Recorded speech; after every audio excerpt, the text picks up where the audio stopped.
Has COVID killed the condo living? And is Toronto downtown lifestyle not anymore? Let's find out.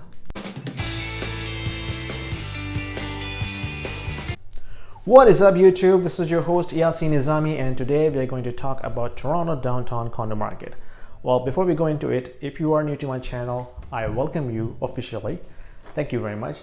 And if you did not hit the subscribe button yet, please do now, because if you don't, then you're gonna miss a lot of content on the real estate market, particularly about GTA. So let's talk about what happened in 2020. When the COVID struck, the downtown market was the one severely hit because of the pandemic, consequences. Not only the residential condo market, but also the commercial office lease space as well, because companies were shutting down their offices, they were terminating their leases, people were moving out of their downtown condos and buying or renting bigger units, whether they were townhouses or semi-detached or detached units outside GTA, because they were getting more value for their dollar.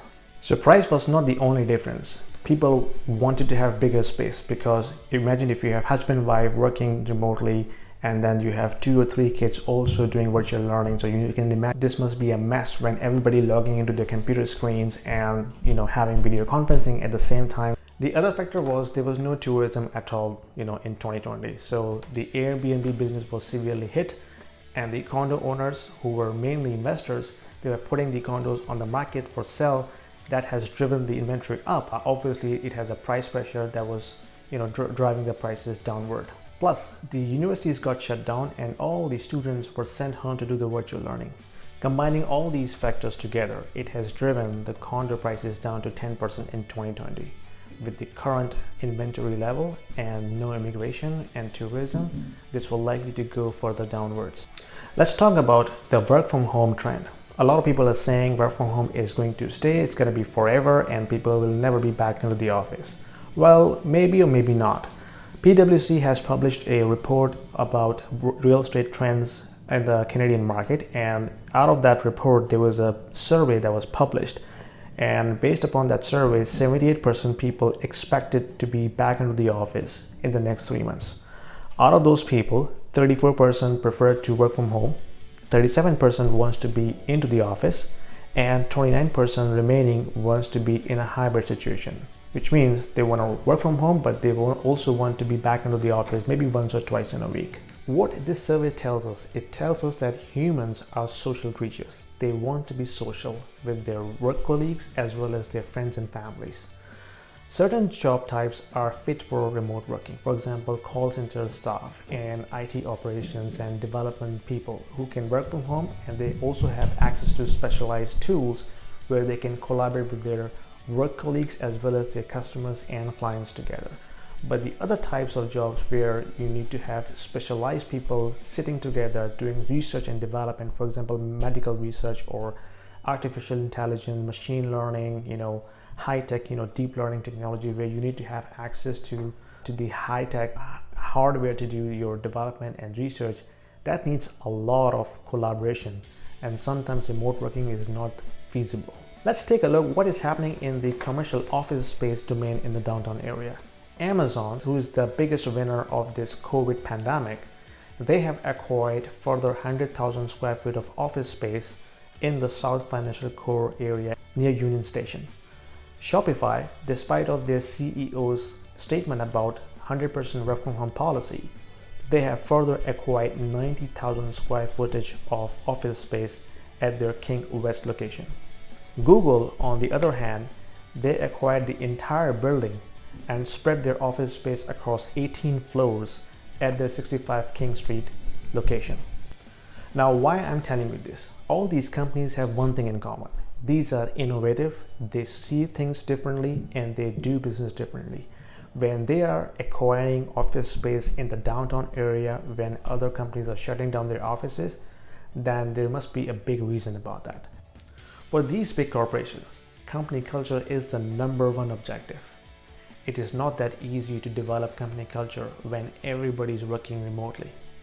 Imagine if a new employee joins the company, how difficult it is going to be for them to feel part of the company, to learn the culture of the company when they are working remotely in their isolated, confined office.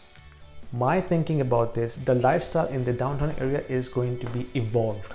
Things will be changed. The way the offices were designed and they were structured is going to be changed. There will be no more jam-packed conference rooms anymore. The buildings will be designed to have appropriate number of people in the office at a given time. Similarly, on the condo side, you can imagine when people were confined into their condos, they were ordering online groceries, online shopping, online Amazon, and there will be a pile of boxes and groceries items at the reception. Well, the condo reception is not designed to handle that volume of deliveries. So there will be some evolution in terms of the way the builders will reimagine the condo infrastructure. For example, they will have a dedicated area to collect groceries and online parcels. Plus, they will also have a dedicated office area where people who want to work from home, they have access to their private office where they can do video conferencing without having somebody else to eavesdrop their conversation. So what's going to happen with the condo market in the downtown going forward? Well, the downtown market, especially the condo market, is heavily driven by investors. And investors are very smart people. They look at the pricing when it is cheap to buy, then they buy, and they make sure that it has a room to grow. The famous saying from Warren Buffett is, when everybody buys, you sell. When everybody sells, you buy. So when we have seen the prices have hit the rock bottom, now we are seeing the investors are coming to pick up the nice deals in the condo market. And from here, it is likely to go up. So if you are an investor and you want to invest into the condo market, this is the right time. And from here, it is likely to go up because a lot of Canadians will be vaccinated by September timeframe.